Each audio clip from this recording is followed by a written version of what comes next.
A.M.O.K has been somewhat of a scapegoat for critics of the Saturn. Its simplicity is shrugged off by some and attacked by others.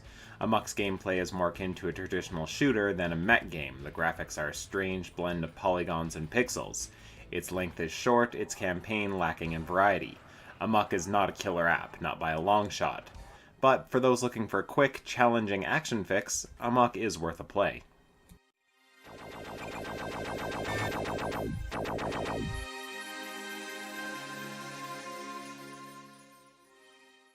After a 47-year stalemate, war has broken out on the world of A.M.O.K. Aztec armies are on the move. Gert Strawn has been hired to reignite the flames of war. Jumping into his slambered mech, Gert begins his mission. Story bits are reserved for between-mission briefings. Honestly, they don't ever amount to much.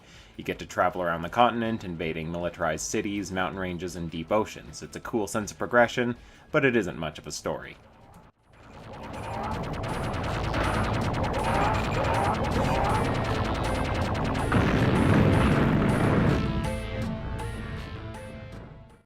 If A.M.O.K looks or sounds familiar, you may have played Subterranea, another game by Scavenger. The map screen, the pumping soundtrack by Jesper Kyd, the hard-hitting explosions and twisted graphics, it's the studio's trademark style.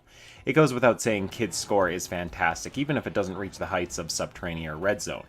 The graphics mix voxel construction against polygonal builds. A.M.O.K took some flack for this at launch, and many gamers still echo this criticism. The pixel constructions actually move and scale rather nicely, no surprise for the Saturn.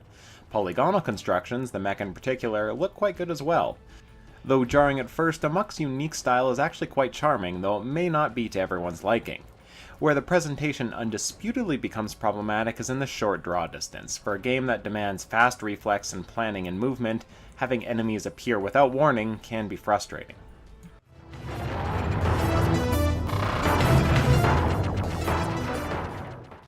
A.M.O.K is a short game, only spanning a handful of stages. Each stage is also quite short should you know what to do. However, after the second stage, the difficulty ramps up considerably. Ambushes become more frequent, abandoning the early game's pacing in favor of non-stop onslaught. Enemies must either be sprinted past or wiped out in their entirety. This can take a very long time. It's almost like an old Sega racer. You may not get much content, but what is given demands practice in order to master. Difference is, A.M.O.K is not as engaging or rewarding as Sega Rally or Daytona USA. While those games will keep you coming back, A.M.O.K will bore you after a day or two of play.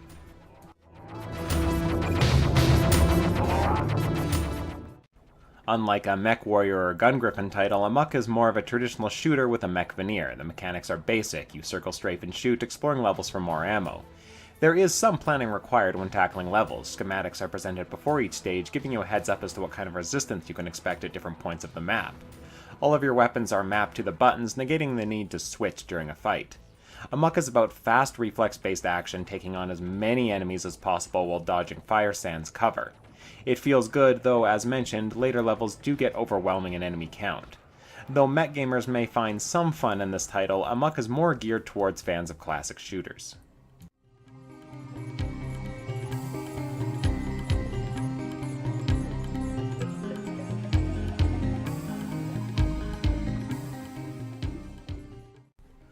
Levels switch between underwater and terrain, though the switch is almost entirely aesthetic. Enemy types differ, but the movement and gameplay remain unchanged. Despite this, underwater levels do have their own unique atmosphere, offering a nice change-up, even if superficial.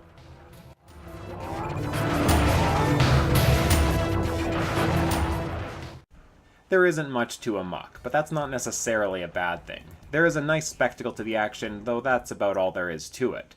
Eventually, the repetitive shooting and goals do wear thin. The game does have a two-player mode, but this is more of an alternate play mode rather than something that actually adds longevity.